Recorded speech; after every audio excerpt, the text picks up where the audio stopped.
కూడా మళ్ళీ చెప్తున్నాను, హైందవ సహోదరులారా, భారతీయ పౌరులారా, బైబిల్లో అది కూడా పాత నిబంధనలో ఉన్నటువంటి యెహోవా దేవుడు మన దేశానికి కానీ, మన మతానికి సంబంధించి కానీ, మన హైందవ్యానికి లేదంటే ఇతర మతాలకు సంబంధించిన దేవుళ్ళ యొక్క ప్రస్తావన ఎక్కడా కూడా తీసుకురాలేదు. ఆ దేవుళ్ళ యొక్క దేవతల యొక్క పేర్లు ఎక్కడ కూడా ఆయన ఉచ్చరించలేదు. ఆ కాలంలో ఉన్నటువంటి దేవతల యొక్క పేర్లు మాత్రమే ఈ చోట ఉచ్చరించబడ్డాయి. లేదండి, మా హైందవ సంబంధమైనటువంటి దేవీ దేవతల యొక్క పేర్లు కూడా ప్రస్తావించబడ్డాయండి అని అంటే చూపించండి బైబిల్లో. కానీ మీకు ఎలా చూపిస్తున్నారంటే మన దేవుని తిడుతున్నారో, మన దేవతలను తిడుతున్నాడో ఈ బైబిల్ దేవుడు అన్నట్టుగా మీకు చూపిస్తున్నారు. కానీ వాస్తవానికి అది నిజం కాదండి.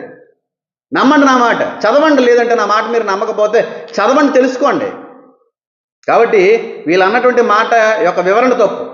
గుడికి రాకపోతే కొట్టేయమంటున్న బైబిల్ దేవుడు అనే మాట పూర్తిగా తప్పు, పూర్తిగా తప్పు. బోల్డ్ మంది ఉన్నారు నా బంధువులనండి. చిన్నతనం నుంచి నేను దేవుల్లో ఎదిగిన వ్యక్తిని.